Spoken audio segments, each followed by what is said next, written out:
ভাইরে, আপনি কি জানেন এখন থেকে পীর সাহেবদের দলের বিরুদ্ধে কথা বলার আগেও অজু করে বলতে হবে। নেতা বলেছিলেন বিএনপি নাম উচ্চারণ করার আগে অজু করে নিতে হবে। হ্যাঁ ভাই, ঠিকই শুনছেন। ওলামাদের সাথে কথা বলার আগেও অজু না করে কথা বললে গুনাহ হয়ে যাবে। এই দেশে এখন পীর আর ওলামাদের সংখ্যা এমন ভাবে বেড়েছে, মনে হয় চাকরি নেই তো কি হয়েছে, পীর হয়ে গেছি। তাই যারা এই ভিডিও দেখতেছেন তাড়াতাড়ি অজু করে আসেন। অজু ছাড়া কথা বলা হারাম।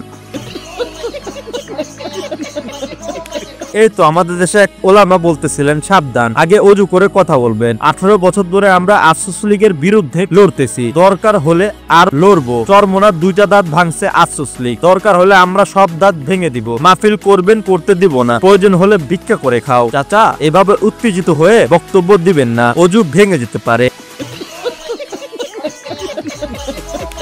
বয়স হয়েছে তো, মুখে যা আসছে তাই বলা যাবে না, তাই পাবলিক কিন্তু পাবনাতে রেখে আসবে। নেতা বলেছিলেন চাঁদাবাজি না করে ভিক্ষা করে খাও, না করলে হাতে বাটি ধরিয়ে দিব। কিন্তু প্রশ্ন হলো, এই কথা কি উনি অজু করে বলেছিলেন?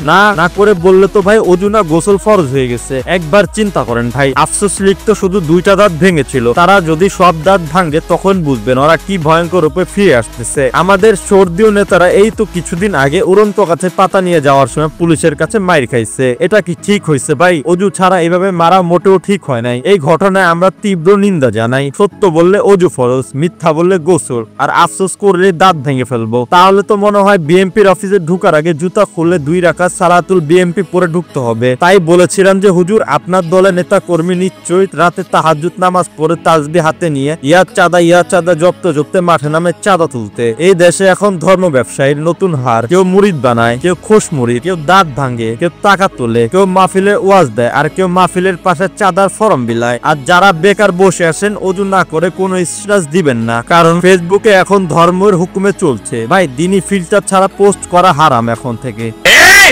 It's haram, bro! Astaghfirullah, bro! Oh Allah the Almighty.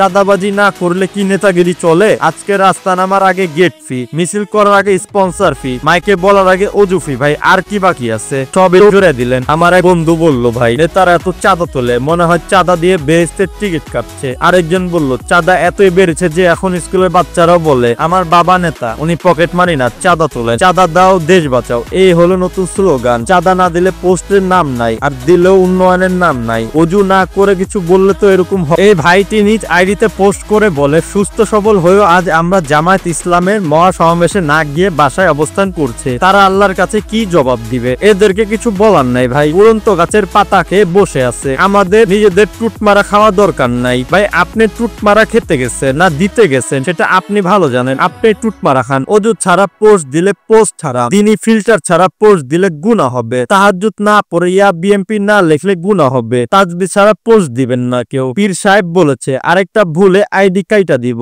তাই বলেছি ভাই অজু করে টুপি মাথায় দিয়ে তাসবিহ হাতে নিয়ে বলো ইয়া বিএনপি, ইয়া বিএনপি, ইয়া পীর সাহেব। এখন আপনি বুঝলে ভালো, না বুঝলে ভালো। বিএনপির নাম নেওয়ার আগে সালাতুল বিএনপি পড়ে নিবেন 2 রাকাত, না হলে গুনাহ হবে ভাই। এখন আমার একটা কাজের কথা শুনুন, দয়া করে আমাকে কোনো দলের সাথে মিলাবেন না। আমি কোনো দল করি না ভাই। ভিডিওটি ভালো লাগলে কমেন্টে জানান, লাইক করুন, সাবস্ক্রাইব করুন, আর অবশ্যই আমাদেরকে কমেন্টে জানান ভিডিওটি কেমন লাগছে। ভাই, আপনার কাছে এটা 2-3 মিনিটের ভিডিও, আমাদের কাছে এটা 4-5 দিনের মেহনতের ফল। দয়া করে কেউ সাবস্ক্রাইব না করে কমেন্ট না করে যাবেন না।